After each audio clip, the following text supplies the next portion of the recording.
വീണ്ടും വരുന്നവനായ യേശുക്രിസ്തുവിന്റെ നാമത്തിൽ എല്ലാവർക്കും സ്നേഹവന്ദനം.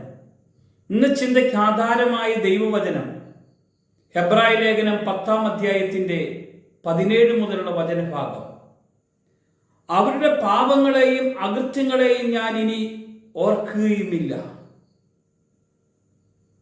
കർത്താവ് പറയുന്ന ഒരു കാര്യമാണ്, നമ്മൾ പല കാര്യങ്ങളും ഓർക്കണ്ടെന്ന് വിചാരിക്കുന്ന പല കാര്യങ്ങളും ഓർക്കും. എന്നാൽ കർത്താവായ യേശു പറയാണ്, ഞാൻ നിങ്ങളുടെ അകൃത്യങ്ങളെയും പാപങ്ങളെയും ഇനി ഓർക്കുകയില്ല.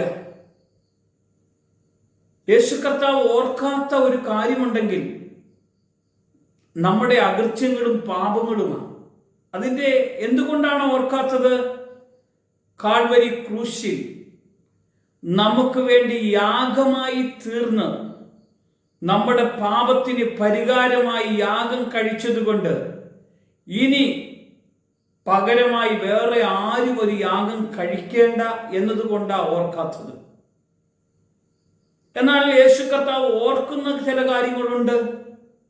യേശു കർത്താവിൻ്റെ അടുക്കൽ പാപങ്ങൾ ഓർപ്പിക്കുവാൻ വേണ്ടി കടന്നു വന്നവരുണ്ട്. ഓർപ്പിക്കുവാൻ വേണ്ടി കടന്നു വന്ന ആളുകളോട് യേശു എങ്ങനെയാ ഇടപെട്ടതെന്ന് നമുക്ക് കാണണ്ടേ. വ്യഭിചാരത്തിൽ പിടിക്കപ്പെട്ട ഒരു സ്ത്രീ യേശുവിന്റെ അടുക്കൽ കല്ലെറിഞ്ഞു കൊല്ലണമെന്ന് മോശയുടെ ന്യായപ്രമാണത്തിൽ പറഞ്ഞിട്ടുള്ള കാര്യപ്രകാരമാണ് കടന്നു വന്നിട്ടുണ്ടെങ്കിലും അന്ന് മോശയുടെ ന്യായപ്രമാണത്തിന്റെ കൽപ്പന പ്രകാരം മൃഗയാഗങ്ങളിലൂടെയായിരുന്നു പാപത്തിന് പരിഹാരമായി തീർന്നതെങ്കിൽ യേശുക്രിസ്തുവിന്റെ അടുക്കൽ ഈ സ്ത്രീയെ കൊണ്ടുവരുമ്പോൾ യേശു പറയാണ്, ഇവളുടെ പാപം ഞാൻ ഏറ്റെടുത്തു, ഇനി ഞാൻ ഓർക്കുകയില്ല. അതുകൊണ്ട് ആരും കല്ലെറിയാൻ വേണ്ടി വന്നോ അവരോട് പറഞ്ഞു, നിങ്ങളിൽ പാപമില്ലാത്തവർ ഇവളിൽ കല്ലെറിയട്ടെ. ഇവളെ ആരും കല്ലെറിഞ്ഞില്ല. യേശു കല്ലെറിയാത്തത് എന്തുകൊണ്ടാണ്? യേശു അവൾക്ക് വേണ്ടി യാഗം കഴിക്കാൻ വേണ്ടി ഉള്ളവനായതുകൊണ്ടാണ്. യാഗമൃഗമായിട്ടാണ് യേശു അവളുടെ മുമ്പിൽ നിന്നത്. അതുകൊണ്ട് യേശു പറഞ്ഞു, ഞാൻ നിന്നെ ശിക്ഷിക്കുന്നില്ല, ഇനി മേലാൽ നീ പാപം ചെയ്യരുത്, നിന്റെ പാപം ഞാൻ ഇനി ഓർക്കുകയുമില്ല. നമ്മുടെ ഒരു കർത്താവ് സർവശക്തനാണ്. ലോകത്തിൽ ആരെല്ലാം എന്തെല്ലാം കാര്യം ഓർമ്മപ്പെടുത്തുവാനും ഓർക്കുവാനും ഇടയായെങ്കിൽ യേശു കർത്താവ് ഓർമ്മിക്കുന്ന ചില കാര്യങ്ങളുണ്ട് ബൈബിളിൽ. ദൈവിക വെളിപ്പാടുകൾ കൊടുക്കുന്നതിനെ കുറിച്ച് കർത്താവ് ഓർമ്മപ്പെടുത്തും.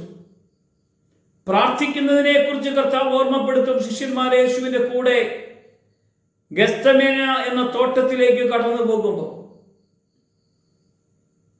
യേശു കർത്താവ് ഒരു കല്ലേറും ദൂരം മുട്ടിന്മേൽ വീണ് പ്രാർത്ഥിച്ചപ്പോൾ ശിഷ്യന്മാരോട് പറഞ്ഞു, ഉണർന്നിരുന്ന് പ്രാർത്ഥിക്കാൻ. യേശു തിരിച്ചു വന്നപ്പോൾ അവർ ഉറങ്ങുന്നത് കണ്ട്, നിങ്ങൾ ഉറങ്ങി വിശ്രമിക്കുകയാണോ, ഉണർന്ന് പ്രാർത്ഥിക്കേണ്ടേ എന്ന് ഓർമ്മപ്പെടുത്തി. എന്റെ പിതാവിന്റെ വാഗ്ദത്തത്തിനായി നിങ്ങൾ കാത്തിരിക്കണമെന്ന് യേശു ഓർമ്മപ്പെടുത്തി. പരിശുദ്ധാത്മാവ് നിങ്ങളുടെ മേൽ വരുമ്പോൾ നിങ്ങൾ ശക്തി പ്രാപിക്കുമെന്ന് അവരെ ഓർമ്മപ്പെടുത്തി. പരിശുദ്ധാത്മാവ് വന്നാൽ യെരൂശലേമിലും യഹൂദയായാലും സമറിയായാലും ഭൂമിയുടെ അറ്റത്തോളം നിങ്ങൾ എൻ്റെ സാക്ഷികളാകുമെന്ന് അവരെ ഓർമ്മപ്പെടുത്തി. ഓർമ്മപ്പെടുത്താത്തത് നിങ്ങളുടെ പാപം ഇനി ഓർക്കില്ലെന്ന് ഉറപ്പിച്ചു പറഞ്ഞ ഒരേ ഒരുവൻ കാൽവരി നമുക്ക് വേണ്ടി യാഗം കഴിച്ച യേശു കർത്താവ് മാത്രമാണ്. നമ്മുടെ പാപങ്ങൾ മുഴുവൻ ഏറ്റെടുത്തു എന്ന് ഇന്ന് വിശ്വസിക്കാമോ? റോമാലേഖനത്തിൽ പറഞ്ഞതുപോലെ യേശു ക്രിസ്തു നമുക്ക് വേണ്ടി ക്രൂശിൽ മരിച്ചുവെന്ന് ഹൃദയത്തിൽ വിശ്വസിച്ചുകൊണ്ട് അതരം കൊണ്ട് ഏറ്റുപറഞ്ഞാൽ നീ രക്ഷ പ്രാപിച്ച് ക്രിസ്തുവിനോട് കൂടെ ജീവിക്കാൻ ഇടവരും. നല്ലൊരു പ്രഭാതം തന്നു നമുക്ക്. കർത്താവിനോട് കൂടെ ബൈബിൾ വചനം മറക്കാതെ ഇത് നമ്മുടെ ഹൃദയത്തിൽ ഉണ്ടാകണം. ഹെബ്രായ ലേഖനം 10-ാം അധ്യായത്തിന്റെ 17 മുതലുള്ള വചനം, അവരുടെ പാപങ്ങളെയും അകൃത്യങ്ങളെയും ഞാൻ ഇനി ഓർക്കുകയുമില്ല എന്ന് അരുളി ചെയ്യുന്നു. ഈ വചനം നമ്മുടെ ഹൃദയത്തിൽ നിറഞ്ഞു വരട്ടെ. എന്റെ ജീവിതത്തിലുള്ള ഒരു കുറവും അപ്പോസ്തലനായ പത്രോസ് യേശു കർത്താവ് ക്രൂശിൽ മരിച്ചപ്പോൾ അവനെയും വിട്ട് തിബിരിയോസ് കടൽ തീരത്തേക്ക് പോയി മീൻ പിടിക്കാൻ വേണ്ടി പോയി, ഒന്നും കിട്ടാതെ വന്നിട്ടും നീ എന്നെ വിട്ടുപോയില്ലേ, ആ സ്ത്രീയുടെ മുമ്പിൽ എന്നെ നീ തള്ളിപ്പറഞ്ഞില്ലേ എന്നൊന്നും യേശു പറഞ്ഞില്ല.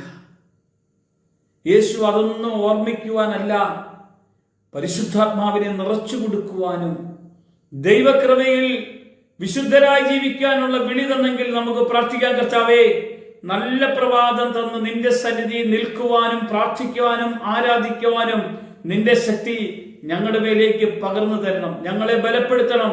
യേശുവിന്റെ നാമത്തിൽ തന്നെ ആമേൻ.